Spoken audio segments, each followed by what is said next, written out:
So once we understand that this is what happens for the diagonal matrix, now let us look at what happens for the Jordan form.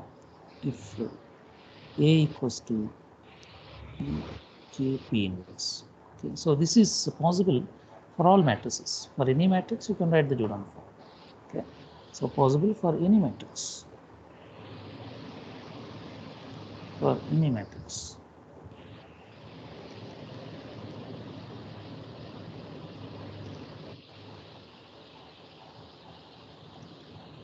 So if I have this, then I can do the same calculations earlier, like earlier.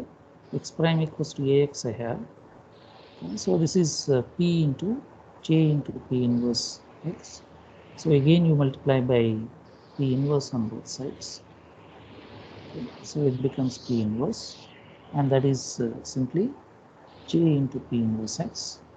Right, so write this as Y, therefore this becomes Y prime. So you have Y prime equals to J into Y.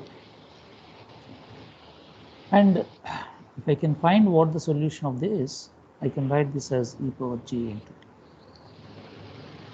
Okay, so this is where what we have earlier is for the diagonal matrix, it is very easy. That is, you can integrate each equation.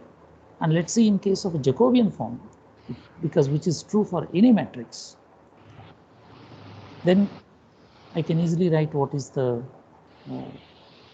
e power at if I can find what is e power g. So if J is a Jacobian, okay, so it is the problem of solving the x prime equals to Ax easily reduces to finding the solution of if J is Jacobian, so not Jacobian, Jordan form. We're using Jordan form. Then what is the solution of, or it is what is the e power j. Okay. So that is the, please mute yourself if you are not.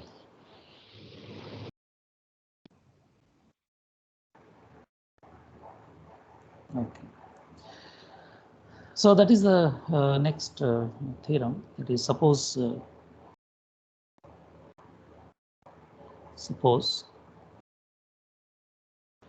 J is a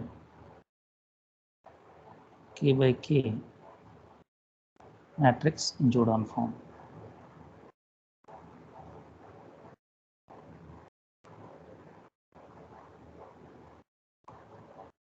Okay, Jordan form, I write this as lambda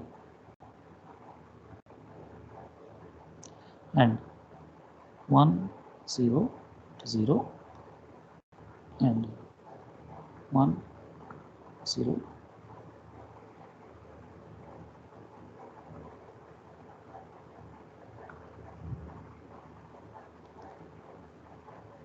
and these are all zeros.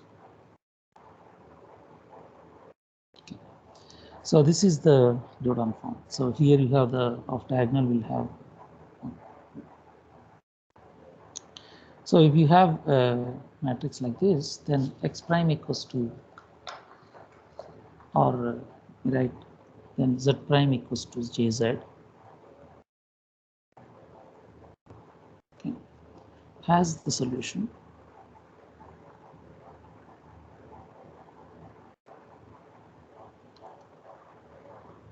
Z is equals to e power lambda t to 1 t square by factorial 2 up to t power k minus 1 by k minus 1 factorial. And the second row will be 0, 1 t. So this is not 1, it should be lambda.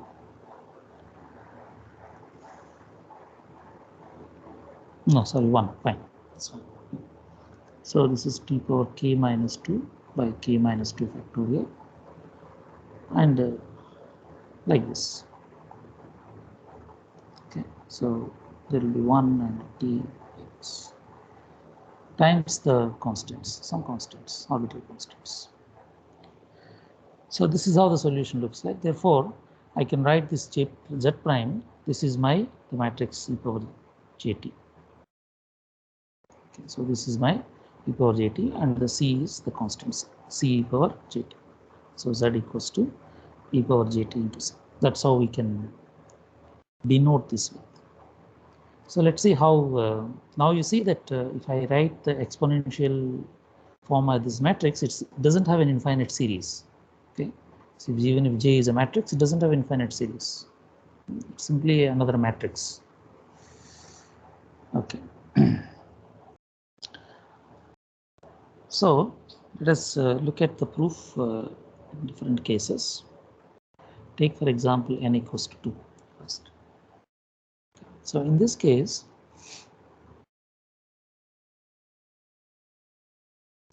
the system looks like this. Z1 prime equals to lambda Z1 plus Z2. Okay, and Z2 prime will be, here it is 0 and this is lambda Z2. Now I can integrate the second equation. I can integrate the second equation easily, right? So that is e power lambda t is the solution. Right? So Z2 is e power lambda t times some constant. So you can write this constant as c. And once if I have this, then I have the Z1 prime is equals to lambda Z1 plus C2 into e power lambda t. So we can again integrate this equation using the homogeneous, right? So you can integrate this, substitute this equation of Z1 prime. Then you can write what Z1 is. That is going to be e power lambda t times C1 plus C2. Okay, so therefore we have you can write what is Z now, which is Z1, Z2, that is going to be 1 T 0, 1 to C1, C2. So this is what we claimed. It goes up to T power K minus 1 if it is a Jordan block of K. So here we are taking the Jordan block of 2.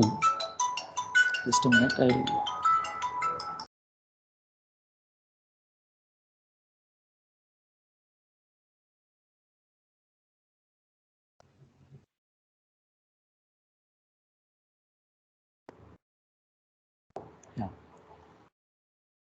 So this is what we claim, that is, if it is a Jordan block of order k, then you get t power k minus 1 by factorial k. Right? So to get t power k minus 1 by factorial k, so we assume that k equals to 2, therefore we get up to t power 1.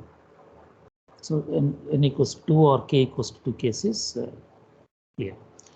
Now we'll take the k equals to 3. So then here also you have the Z1 prime equals to lambda Z1 plus Z2, right, the system. And you have Z2 prime is going to be lambda Z2 plus Z3, and Z3 prime is going to be lambda Z2. So again, you use the back substitution to first solve the first. Right? So Z3 you have easily, Z3 equals to C3 e power lambda t. And put that in the second equation, you get what is Z2. Okay, so Z2 is going to be like last time, it is going to be C2 plus C3t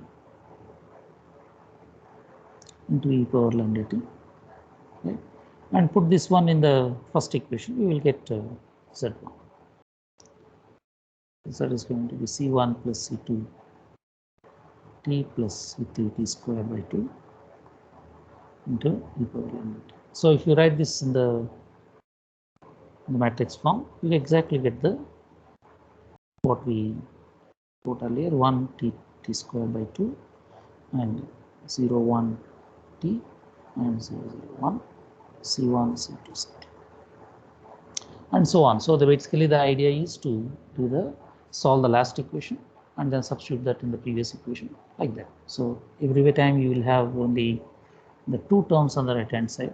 So take the unknown one from the previous equation and then substitute here and then solve. So that's how you can get the proof of this thing. Okay, so we know now e power jt. So given so e power j into t, we know what it looks like. So this is simply e power lambda t times the matrix what I said, right? The matrix what we said, 1 t like this, t power k minus 1 by k minus 1 factorial and so on. And e power at is going to be simply e power at is going to be the solution of that equation, that is p inverse, okay, e power right. So what we saw, e power the solution of this equation, yeah, e power jt into c. So the solution of the original equation is going to be y, that is p inverse into x, right? So y is p inverse x, therefore x equals to p into y, right? P into e power jt, that's all. So we get what is e power 8, right? P into e power jt.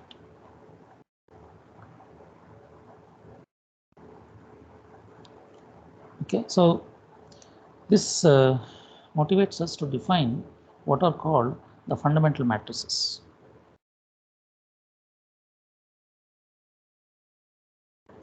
I will also tell you why this, how we can denote this e power at and the justification from the calculus. I'll just tell you once if I define this.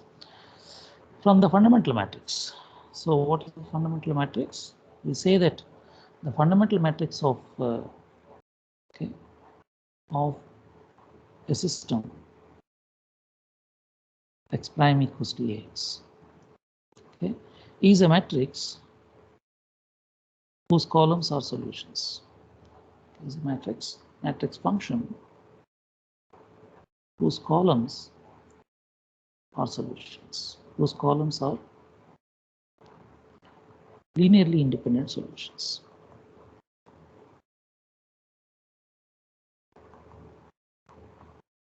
Okay, so that is called a fundamental matrix.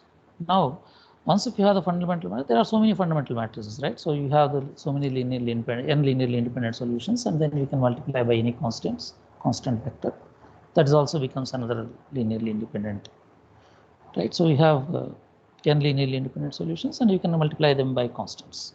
So there are fundamental matrices or all of that type. All those matrices are called fundamental matrices. So out of that, there is one matrix which is called the principal fundamental matrix.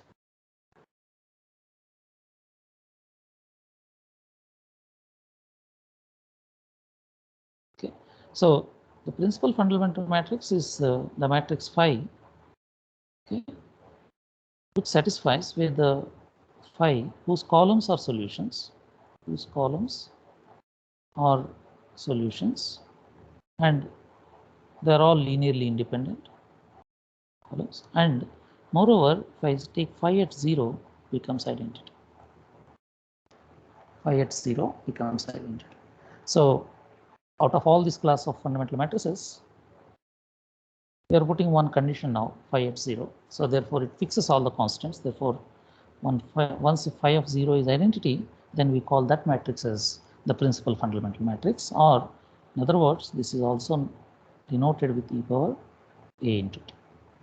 This is basically e power at is the principal fundamental matrix. That is the fundamental matrix where phi at 0 is identity, and it each column of this satisfies x prime equals to x. Each column. Okay, each column of this phi satisfies this. And once if each column satisfies, we can also write phi prime. Right, phi prime is basically it's a matrix, right? So it will have the say if I have phi1, pn, this is how. Then the prime of this is going to be phi1 prime, phi2 prime, like this, columns. Each column is you differentiate. Each column you differentiate. So you know that each column when you differentiate, you are going to get a into x. Therefore, this is going to be phi into Okay, P prime equals to phi into x. Sorry, A into phi into A into phi. You can write this to be in the form of A phi. Okay, so the principal fundamental matrix satisfies the system like this. Phi prime equals to A into phi, and phi at 0 is going to be identity. It's going to be identity. So once we have this, right, so it is now a matrix relation, right? It's a matrix relation. So now I integrate this. So if I integrate this, what do I get? When I integrate this, just write like the what we were integrating in case of Picard iterations, okay, the integral equation. Right? This is going to be phi at 0, that is identity, plus the integral 0 to t of this A function of S into the fundamental matrix phi S into ts. It's all vectors, you know. Phi has a vector. Phi is like this. Everything is a matrix here in this. Everything is a matrix except that every element of the matrix is or these vectors is integrated. So now I have the phi here, and I also again have the phi here. Just iterate. Just put this phi back here in the right hand side. Okay, so iterating this.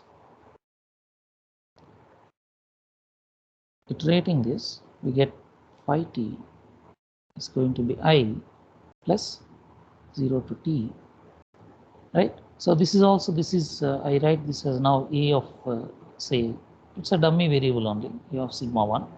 And the phi s is again, you have I, right? I plus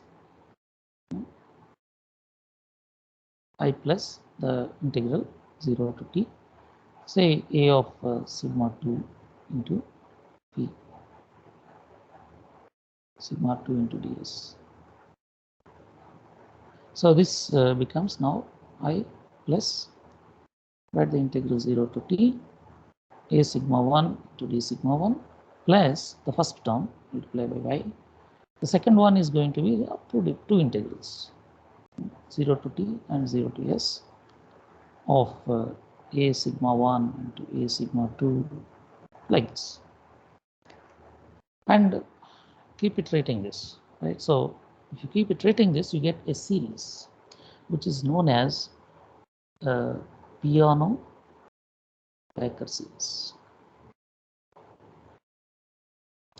series for principal fundamental matrix.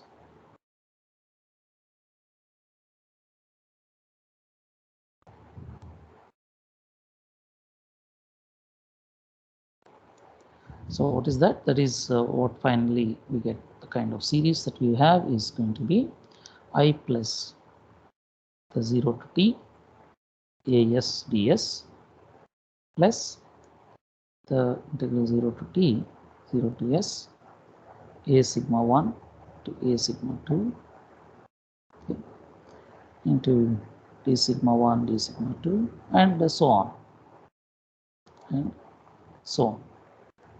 So in this series, if the series converges, of course, we have to talk about the convergence of the series. So if the series converges, and we call that as the Peano-Becker series, the limit of that, and that becomes a solution of that equation. So we see in one case, which is easy case, that is A is a constant. A is constant matrix. Okay. So in case of A is a constant matrix, we see here that phi t is going to be I, and if A is a constant matrix, it comes out A into 0 to t ds plus, again this A is a constant matrix, it comes out A square, and this becomes 0 to t 0 to s. So this is and so on, right? So this is I plus A into t plus A square into t square by factorial 2, and so on. So this is, you see that it is in the form of exponential A into t, the form of exponential A. So this is how the people in analysis, okay, they write exponential of a matrix, exponential of A into t. when A is a matrix. They write the series, and then one can write e power at is equals to I plus a into t plus a square by 2 into t square, and so on. Okay, if the right hand side series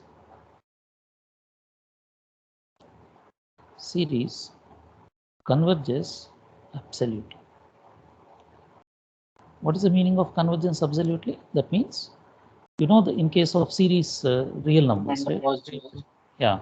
So you write the series and then you write the series of mod ans. So here also you are going to write mod ans, right? So A is a matrix, therefore the mod ans is going to be the norm of the matrix. Like matrix, you take it as a one vector, and then you know how to write the norm of a vector, right? So that is 1 plus the norm A into t plus norm A square by 2 into t square, and so on. Okay, so if you actually see this in the, now this norm A is there, so therefore this becomes simply norm A into t. This is a real valued function. This is a real valued function, real valued exponential. So if this happens, then we call this series as an exponential series of the matrix C. And we have seen that so far. Now you see that you may think that there's an infinite series here, but in case of this, actually there's no infinite series, right? That's what we see here. That's what it appears here. But we know what is e power at from the differential equations, right? E power at is a solution of that system, and that system has a solution, right? That system has a unique solution, and therefore this series that we write here, okay, is actually e into e power j. So this gives us, this convinces us that the series is not actually an infinite series. It is going to be a finite series. Of course, so once you realize this thing, that this kind of matrix exponential is not an infinite series, then there are some algorithms that one can write for writing the exponential of a matrix. So there are some algorithms you will see in your numerical analysis or numerical methods course.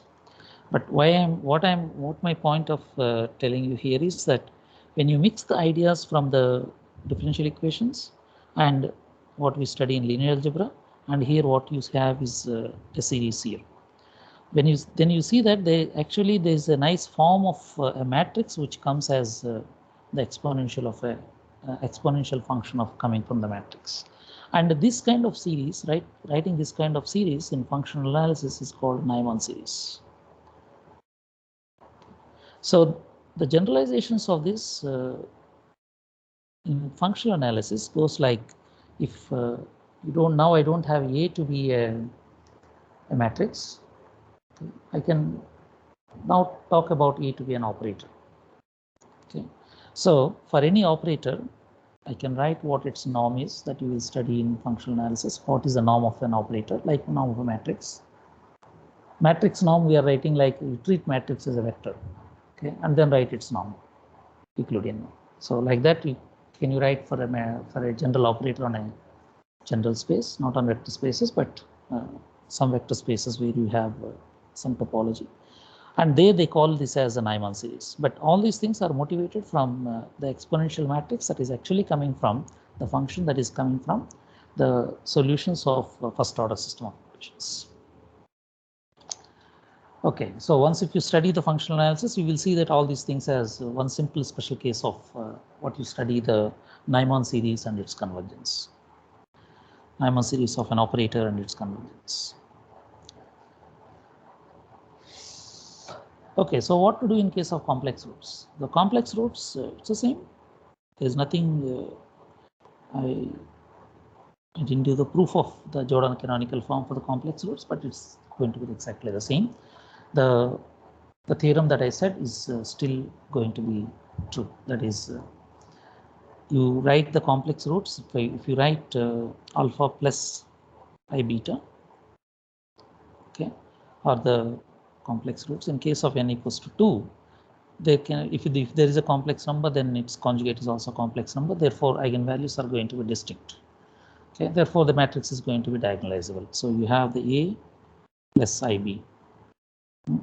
If you have this as eigenvectors, then you know the lambda in the lambda bar, right? Lambda is an eigenvalue, and right. So alpha plus I beta and A plus IB are the eigenvalues. Therefore, alpha minus I beta is also an eigenvalue with A plus I beta minus I beta, then eigenvector.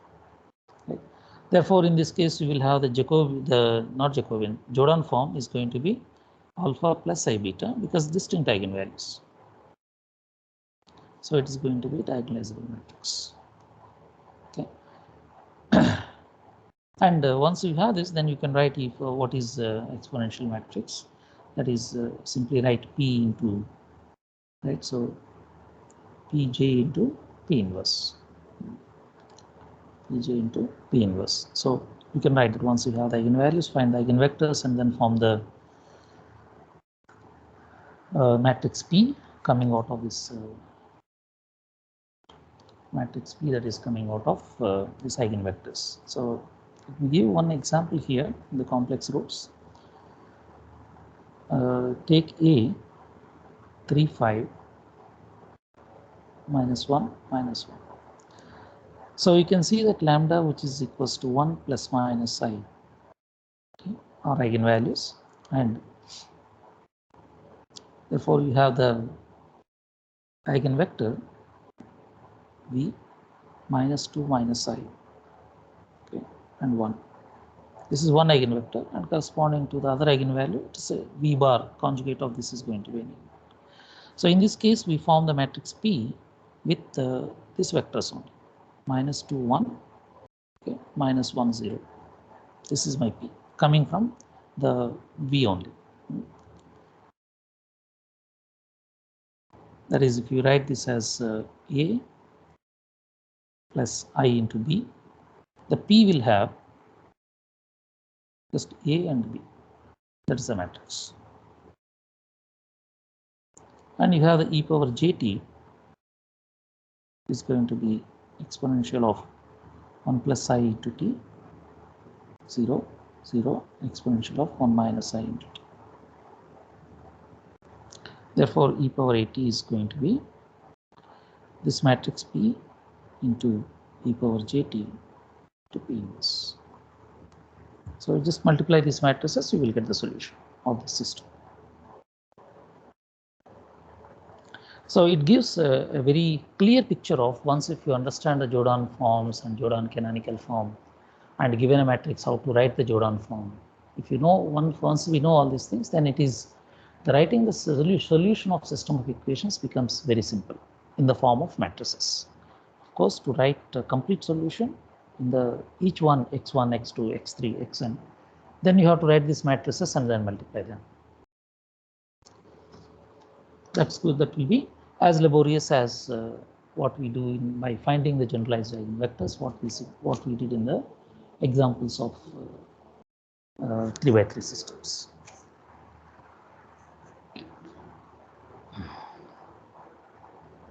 Okay, so do you have any questions?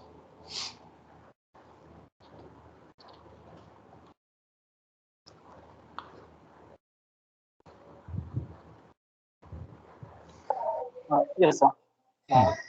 So in particular, जब हमें p find करना है, so हम मतलब किसी भी एक vector के corresponding p फाइंड कर लें और उसको generalize कर दें.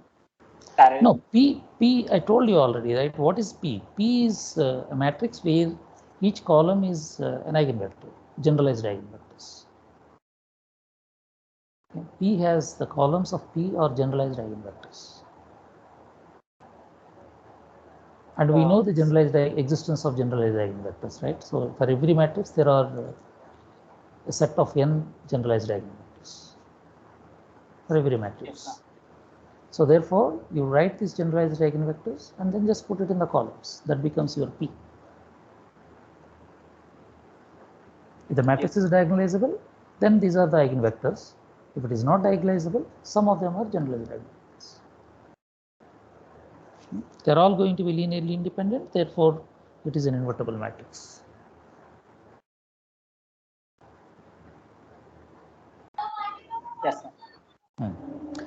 So the next one is how to solve the non-homogeneous system. The non-homogeneous system, it's simply the same thing what we call it as variation of parameters formula. It is the non-homogeneous system.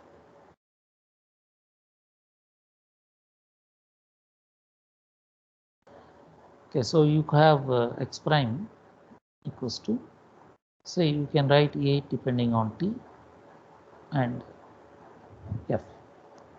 Okay, a vector like this, vector equation like this, but where F is non-homogeneous. Okay, so what we do in case of scalar case, recall the scalar case. Recall the scalar case. In case of a scalar case, in the scalar equation, that means one equation. The scalar case means one equation. That is, you have x prime equals to, say, ax plus f. What do we do in this case? How to write the solution? We write x prime minus ax equals to f, and then we multiply by e power minus a into t into x whole. That is going to be e power minus at into x prime minus a e power minus at into x, and that we know this is going to be minus at into f. Okay. Now you integrate on both sides, you get e power minus at into x is going to be the integral of e power minus at to f plus some constant. Okay, therefore we get x equals to e power at into e power minus at to f plus c e power.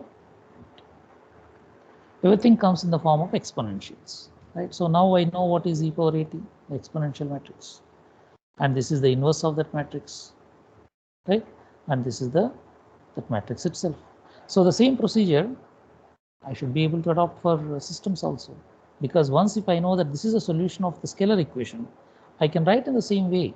That is, I write x bar equals to e power at, okay, right, and e power minus at into f plus e power at into c. C is a vector, and then if I differentiate it, I just differentiate e power at, assume that e power at is differentiable and its derivative is nothing but a into e power at, because e power at satisfies the homogeneous equation, right? E power at satisfies the equation x prime equals to x. So use that. Satisfies this, therefore when I differentiate that, I just get a into x. So how to do these calculations formally?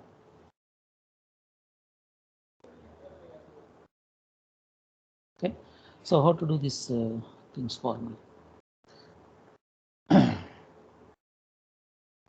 So let us assume that let x be the, let capital X be the fundamental matrix. Okay, be the fundamental matrix.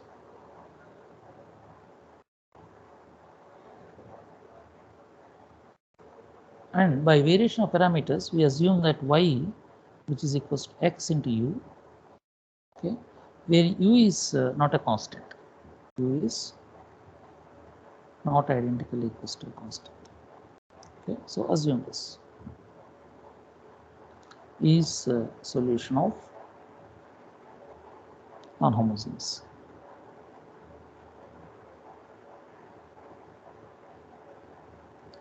Non-homogeneous equation. So now you substitute this in the equation. Substitute in the equation. Substitute in the equation. When I substitute this in the equation, we get x into, okay, u bar prime plus x prime into u bar equals to, the equation is x prime equals to ax, right? So a into x into u plus f. So we know that x prime equals to ax because x is a fundamental matrix, right? So therefore these two things are same. Therefore this implies x into u bar prime equals to f. Therefore, your prime is nothing but x inverse into f. X inverse into f. F is a vector. Therefore, this implies what is my y. Y is x into u, and u is going to be the integral of x inverse f. Therefore, y is going to be x into u, which is x into integral of x inverse f. This is what we saw. If x is exponential matrix, this is what we saw. Exponential matrix e power at, right? E power minus at into f. That's what we are seeing here. X into x inverse into f. When I am integrating this, I get an arbitrary constant, right? So that is right. So when I integrate this, u prime equals to this. When you integrate u equals to this, then you get some constant here. Therefore, x into this, then therefore plus c into x, or x into c. Should not write c into x. X into c. X is a matrix. So let's see how this can be done for an example. So take for example an equation 1 1 minus 3 5, and f is 2t minus 2 and minus 4. Okay, so the general solution of this equation, or the fundamental matrix of this equation, is going to be e power 2t, e power 4t. 2 and 4 are eigenvalues, and 3 e power 4. This is x. Therefore, just substitute in the equation. So write what is x inverse. That is going to be e power minus 60 upon 2, 3 e power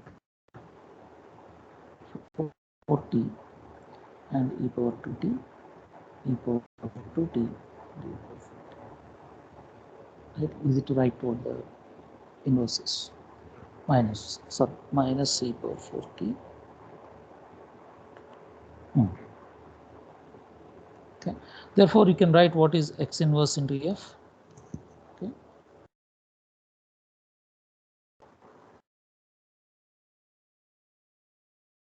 Write this x inverse is there and f is there. So you multiply this, you get 5t into e power minus 2t minus 3 e power minus 2t minus 3t e power minus 4t plus e power minus.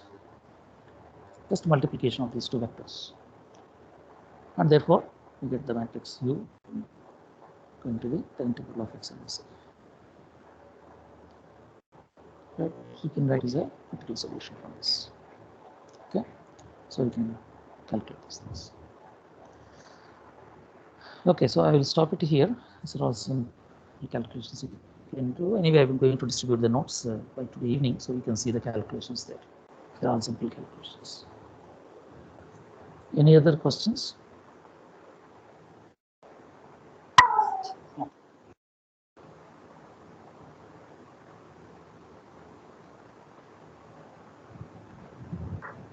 Please suggest some book for this topic.